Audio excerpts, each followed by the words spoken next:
Hello दोस्तों, एक से मैं हाजिर हूँ 21 अगस्त 2021 के डेली पीआईबी एनालिसिस के साथ। तो जो भी इंपॉर्टेंट आर्टिकल्स हैं उनको हम कवर करेंगे। पहला आर्टिकल है एक्सपोर्ट को बूस्ट करने के लिए जो हमारे कॉमर्स एंड इंडस्ट्री मिनिस्टर हैं पीयूष गोयल, उन्होंने एक्सपोर्ट जो कम्युनिटी है उसके साथ मीटिंग की। देखते हैं क्या है। पीयूष गोयल जी ने एक्सपोर्ट को बूस्ट करने के लिए एक्सपोर्ट कम्युनिटी के साथ मीटिंग की है और कई सारे मेजर्स को डिस्कस किया गया है ताकि एक्सपोर्ट जो है बूस्ट किया सके इंडिया में। 2021-22 के दौरान मर्केंडाइज एक्सपोर्ट का टारगेट है 400 बिलियन। कितना? 400 billion dollar. Prime minister Modi ji का एक कॉल है, local goes global, make in India for the world. इसके हिसाब से ही हम लोग एक्सपोर्ट को बूस्ट कर रहे हैं और 2021-22 के दौरान यानी फाइनेंशियल ईयर 22 के दौरान 400 बिलियन का लक्ष्य है। देखिए, अगर ये अचीव करना है 400 बिलियन डॉलर तो अगले 8 महीने में जो बचे हैं उसमें पर मंथ 34 बिलियन डॉलर के हिसाब से आपको एक्सपोर्ट करना पड़ेगा। ये देख लीजिए।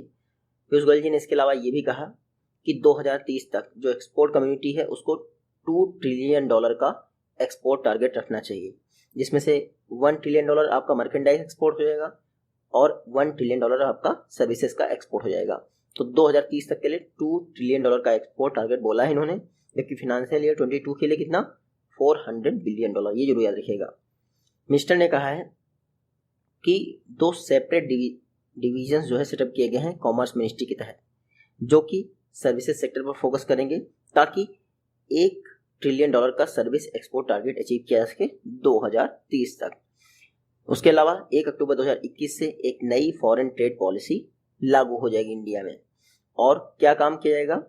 जो इंडियन मिशंस हैं वो इस फॉरेन ट्रेड पॉलिसी को ढंग से इम्प्लीमेंट करने में एक प्रोएक्टिव रोल निभाएंगे। इसके अलावा एक single window custom clearance system भी इस्टेब्लिश किया जाएगा जो कि एक्सपोर्टर्स के लिए अवेलेबल होगा।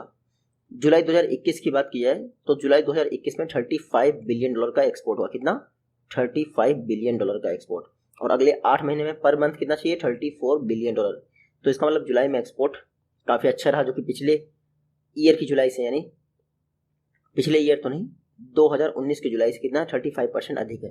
तो ये अपने आप में बहुत बेहतरीन अचीवमेंट है। अप्रैल से जुलाई 2021 के दौरान 130 बिलियन डॉलर का एक्सपोर्ट हम लोगों ने किया, जो कि 2 साल पहले यानी अप्रैल से जुलाई 2019 से 22% अधिक है। अच्छा, ये 2019 से कंपैरिजन क्यों किया जा रहा है? क्योंकि 2020 में कोविड क्राइसिस चल रहा था तो लॉकडाउन ही था, तो उससे कंपैरिजन करना थोड़ा सा ठीक नहीं होगा। इंडिया की टॉप 3 एक्सपोर्ट कमोडिटीज क्या है? पेट्रोलियम प्रोडक्ट्स हम लोग सबसे ज़्यादा एक्सपोर्ट करते हैं। फिर ड्रग फॉर्मुलेशंस, दवाइयों का इंडिया जो है बहुत बड़ा निर्माता है। तीसरे नंबर पे आता है आपका pearls and precious stones. Top 3 commodities हो गई जिनको हम एक्सपोर्ट करते हैं। टॉप 3 एक्सपोर्ट डेस्टिनेशन क्या है? USA, China, UAE. वहीं अगर टॉप 3 इंपोर्ट कमोडिटीज की बात करें तो क्रूड ऑयल, पेट्रोलियम प्रोडक्ट और गोल्ड। ये टॉप 3 इंपोर्ट कमोडिटीज हैं, याद रखिएगा। टॉप 3 इंपोर्ट डेस्टिनेशन क्या है? तो चाइना से सबसे ज़्यादा इंपोर्ट करते हैं लोग, फिर यूएसए से और यूएई से। इंडिया का जो मर्केंडाइज ट्रेड बैलेंस है वो ठीक ठाक रहता है। ठीक है, अगर देखा जाए तो इंडिया का ट्रेड सरप्लस है यूएसए, बांग्लादेश और नेपाल के साथ। तो देखिए, इंडिया का ट्रेड सरप्लस है यूएसए के साथ, यानी एक्सपोर्ट हम यूएसए को अधिक करते हैं, वहां से इंपोर्ट कम करते हैं। और करेंगे भी क्या? डिफेंस हमें लेना नहीं है, जो कि जिस फील्ड में यूएसए की महारत है, तो डिफेंस जब हमें लेना ही नहीं तो इसका मतलब कि कम ही कम हम लोग इंपोर्ट करेंगे यूएसए से। बाकी इंडिया का हाईएस्ट ट्रेड डेफिसिट किसके साथ है? चाइना के साथ। तो ये कुछ फैक्ट हैं जो आपको पता होने चाहिए। नेक्स्ट आर्टिकल देखते हैं। Sugar cane ethanol blending programme India में चल रहा है 2003 से। ठीक है, तो 2025 तक 20% एथेनॉल ब्लेंडिंग का टारगेट रखा गया है। अब इसके लिए शुगर केन प्रोडक्शन पर, उसके प्रोक्योरमेंट पर, उसके एक्सपोर्ट, सब कुछ पर ध्यान दिया जा रहा है। 2020-21 के दौरान 91,000 करोड़ का शुगर केन परचेज किया गया। ये अपने आप में रिकॉर्ड वैल्यू है। देख लेते हैं। गवर्नमेंट ऑफ इंडिया कई प्रोएक्टिव मेजर्स ले रही है जो सरप्लस शुगर है या फिर शुगर से जो एथेनॉल बन रहा है उसके एक्सपोर्ट को बूस्ट करने के लिए। इसके लिए जो केन ड्यूज हैं यानी शुगर केन की जो पेमेंट ड्यूज हैं उनको भी जल्दी से जल्दी प्रोवाइड किया जा रहा है ताकि फार्मर्स को शुगर केन का जो प्राइस है वो टाइमली मिल सके। लास्ट 3 शुगर केन सीजन की बात करें तो यहाँ पर देख लीजिए आप कितना एक्सपोर्ट किया गया है। आपको याद रखना है अगर तो सिर्फ इतना ही याद रखिए, 2019-20 के दौरान 59.60 लाख मीट्रिक टन का शुगर एक्सपोर्ट किया गया है। मेरे ख्याल से इतना सब याद नहीं रखने वाला है।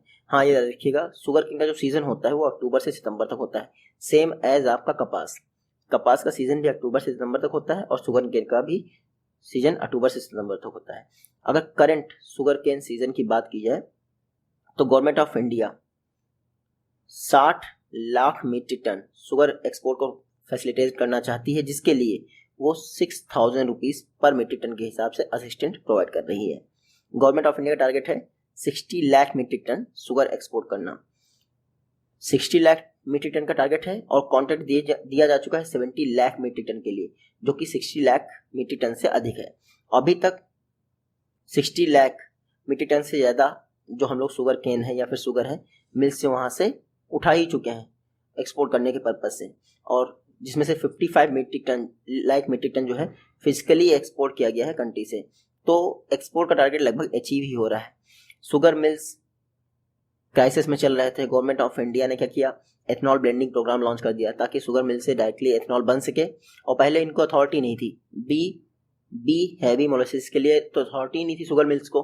गवर्नमेंट ऑफ इंडिया ने इनको अथॉरिटी दे दी कि भाई आप उससे एथनॉल बना सकते हैं और सेल कर सकते हैं डायरेक्टली। लास्ट 2 जो शुगर के सीजन है आप यहाँ देख लीजिए, इन 2 सीजन से इतना एथनॉल आपका डिलीवर किया गया है। 2020-21 का जो शुगर सीजन था लगभग 20 लाख मीट्रिक टन के आसपास एथनॉल डिलीवर किया गया है।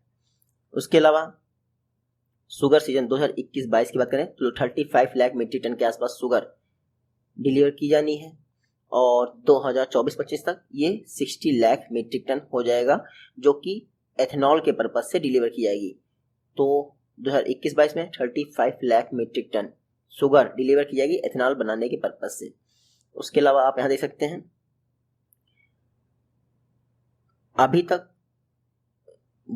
तक कुछ खासकर आपके एथनॉल डिस्टिलेशन कैपेसिटीज बिल्ट नहीं की गई हैं, लेकिन 2024-25 तक एडिक्वेट एथनॉल डिस्टिलेशन कैपेसिटीज को डेवलप किया जाएगा और शुगर का एक्सपोर्ट अगले 2 से 3 वर्षों तक जारी रहेगा। अगर हो जाती है डेवलप तो इसका मतलब हमारे इंडिया में ही यूज़ हो जाएगा और वो बेहतर तरीके से हम लोग यूज़ कर पाएंगे। पिछले 3 शुगर सीजन की बात करें तो लगभग 22,000 करोड़ का रेवेन्यू जनरेट किया गया है शुगर मिल डिस्टिलरीज से, जो कि एथनॉल के सेल से प्राप्त हुआ है और ये एथनॉल सेल किया गया है ऑयल मार्केटिंग कंपनीज को।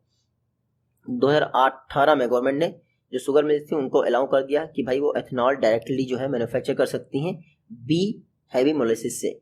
अब इसमें बी और सी हैवी मोलेसिस में अंतर यह होता है, सी हैवी मोलेसिस वो होते हैं जिसमें बिल्कुल शुगर कंटेंट नहीं होता है। आपने देखा होगा गन्ने का जूस आपने पिया होगा, बिल्कुल लास्ट में जो कचरा टाइप का बचता है उससे जब एथनॉल बनाया जाता है तो वो हो जाता है सी हैवी मोलेसिस। जबकि बी हैवी मोलेसिस में क्या होता है, हल्का सा सुक्रोज कंटेंट उसी में रहता है और बाद में उसको एथनॉल के लिए यूज़ किया जाता है, तो एथनॉल भी अच्छी क्वालिटी का बनेगा। जून 2021 की बात करें तो गवर्नमेंट ऑफ इंडिया ने बी मोलेसिस के लिए जो बी मोलेसिस शुगर कंटेंट से जो प्रोवाइड हो रहा है आपका एथनॉल, उसके लिए 47.49 पर लीटर रुपीज़ का प्राइस फिक्स किया। ठीक है, कब से 47.49 रुपीज़ पर लीटर। हालांकि सी हैवी मोलेसिस के लिए इंक्रीज तो किया गया है लेकिन ये 43.70 पर लीटर है। तो इतना अंतर रहता है आपका बी हैवी मोलेसिस में और सी हैवी मोलेसिस में। नेक्स्ट आर्टिकल है all India consumer price index for AL and RL release कर दिया गया 2021 के लिए जुलाई। हमारे लिए खास इंपॉर्टेंट नहीं है, लेकिन हमें ये जरूरी है कि जो कंज्यूमर प्राइस इंडेक्स होते हैं कितने टाइप्स के हैं, कौन जारी करता है, बेस ईयर क्या है, ये सब कुछ पता होना चाहिए। तो all India consumer price index for agricultural labourer and rural labourer, जिनका बेस ईयर है 1986-87, उसके हिसाब से जारी कर दिया है और बताया गया है जो एग्रीकल्चरल लेबर के लिए CPI है वो 4 पॉइंट से बढ़ा है, जबकि रूरल लेबर्स के लिए CPI आपका 5 पॉइंट से बढ़ा है। ये आपसे इतना डीप नहीं पूछेंगे, मेनली ये जो इंक्रीज हुआ है वो फ्रूट प्रोडक्ट के कारण हुआ है, यानी फ्रूट्स का प्राइस बढ़ने के कारण ऐसा हुआ है। यहाँ देख लीजिए जुलाई 2021 में जो आपका CPI एग्रीकल्चर लेबर रहा है वो 3.92% रहा है, CPI रूरल लेबर कितना रहा है 4.09% के आसपास रहा है। Inflation based on food index की बात की जाए तो ये डिक्रीज हुआ है, लेकिन ये इतना पढ़ने की जरूरत नहीं है हमारे लिए जो इम्पोर्टेंट है वो देख लेते हैं। एग्रीकल्चरल लेबर के लिए और रूरल लेबर के लिए सबसे ज़्यादा सीपीआई कहाँ बढ़ा है? पंजाब स्टेट में, ये याद रखिएगा। जुलाई 2021 की बात की जा रही है। मैक्सिमम डिक्रीज कहाँ देखा गया है consumer price index for AL and RL के लिए? तमिलनाडु में। ये आपको फैक्ट याद रखने हैं। बाकी ये मैंने आपको बता ही दिया कि जुलाई 2021 के दौरान इतना रहा है।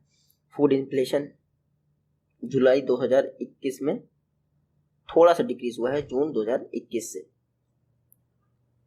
यहाँ पर। हाँ ठीक, ये आप देख लीजिए कंज्यूमर प्राइस इंडेक्स। देखिए रिटेलर, जो रिटेल बायर्स हैं उनके द्वारा जो प्राइस फेस किया जाता है वो कंज्यूमर प्राइस इंडेक्स के हिसाब से ही शो होता है। 4 टाइप के कंज्यूमर प्राइस इंडेक्स हैं। इंडस्ट्रियल वर्कर के लिए रिसेंटली इसका बेस ईयर चेंज हुआ है, पहले 1987 के आसपास था, वो 2016 हो गया है, ठीक है। फिर सीपीआई फॉर एग्रीकल्चरल लेबर और रूरल लेबर के लिए अभी ये तक इसका बेस ईयर नहीं चेंज हुआ है। हालांकि सीपीआई जो कंबाइंड है उसका बेस ईयर 2012 फिक्स हो चुका है। हालांकि जो पहले 3 हैं यानी कि इंडस्ट्रियल वर्कर, एग्रीकल्चर लेबर और रूरल लेबर, तो इसमें लेबर लगा हुआ है तो इसको लेबर ब्यूरो द्वारा कंपाइल किया जाता है। तो फर्स्ट 3 जो हैं सीपीआई उनको लेबर ब्यूरो द्वारा कंपाइल किया जाता है, लेकिन जो फोर्थ 1 है उसको एनएसओ द्वारा कंपाइल किया जाता है, इतना रखिएगा। 2012 सीपीआई कंबाइंड का बेस ईयर है। मॉनेटरी पॉलिसी कमेटी द्वारा सीपीआई कंबाइंड का यूज किया जाता है इन्फ्लेशन को मैनेज करने के लिए। और इन्फ्लेशन का टारगेट क्या है मॉनेटरी पॉलिसी कमेटी के लिए? 4 ± 2। तो उर्जित पटेल कमेटी बनी थी 2014 में, उसी के द्वारा जो मॉनेटरी पॉलिसी कमेटी बनी है वो सीपीआई को यूज करती है इन्फ्लेशन को कैलकुलेट करने के लिए या फिर मेजर करने के लिए। नेक्स्ट आर्टिकल देखते हैं। नमामि गंगे, इन्होंने national institute for urban affairs के साथ मिलकर जो री इमेजिनिंग अर्बन रिवर्स कॉम्पिटिशन था, नेशनल लेवल थेसिस कॉम्पिटिशन था, उसके विनर्स का अनाउंसमेंट किया है। हमारे लिए इंपॉर्टेंट ये नहीं है कि री imagining urban reverse thesis competition के विनर्स कौन है, बल्कि हमारे लिए कुछ और चीज़ें इंपॉर्टेंट हैं जिनको हम लोग और डिस्कस करेंगे। National mission for clean Ganga NMCG, इन्होंने national institute for urban affairs के साथ मिलकर री इमेजिनिंग अर्बन रिवर्स जो कि नेशनल लेवल थेसिस कॉम्पिटिशन है उसके विनर्स का अनाउंसमेंट किया है। ये जो री इमेजिनिंग अर्बन रिवर्स है सितंबर 2020 से कॉम्पिटिशन ऑर्गेनाइज किया जा रहा है।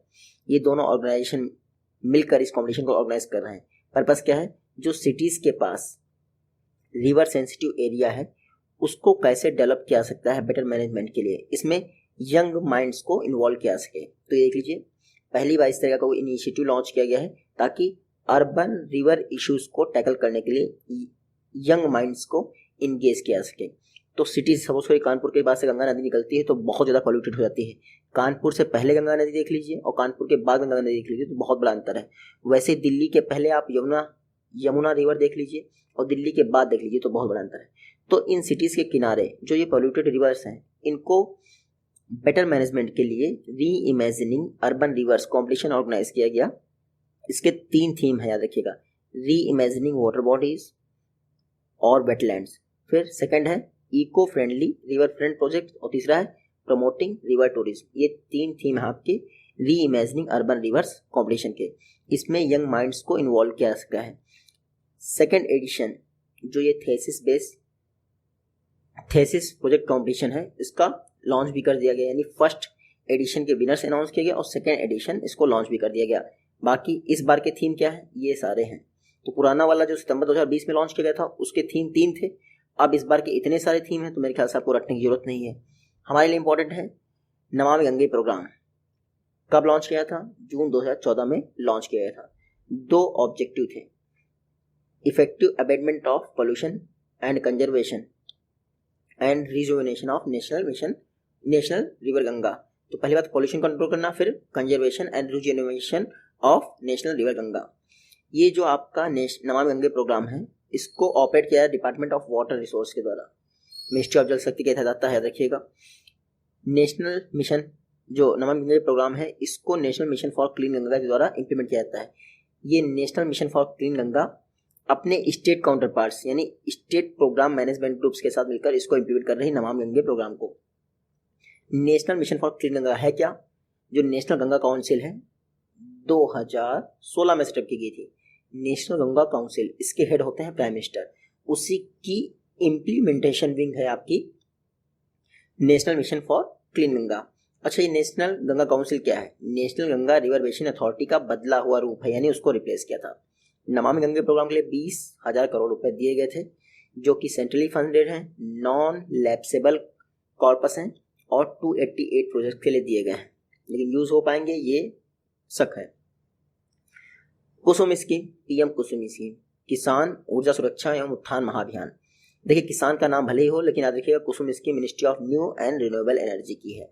हाल ही में इसका रिव्यू किया गया है। जो हमारे पावर मिनिस्टर हैं R K Singh, union minister of power and new and renewable energy R K Singh, इनके द्वारा पीएम कुसुम स्कीम और roof top solar programme phase 2 का रिव्यू किया गया है कि भाई ये इम्प्लीमेंट हो रहे हैं तो क्या काम हो रहा है या फिर नहीं हो रहा है। तो पीएम कुसुम स्कीम और रूफ टॉप सोलर इंस्टॉलेशन, देखिए इंडिया का टारगेट है 2022 तक 175 गीगावाट रिन्यूएबल एनर्जी बनाना, जिसमें से 100 गीगावाट आपकी सोलर है। 100 गीगावाट में से 60 गीगावाट आपकी नॉर्मल है और 40 गीगावाट आपकी रूफ टॉप सोलर इंस्टॉलेशन है।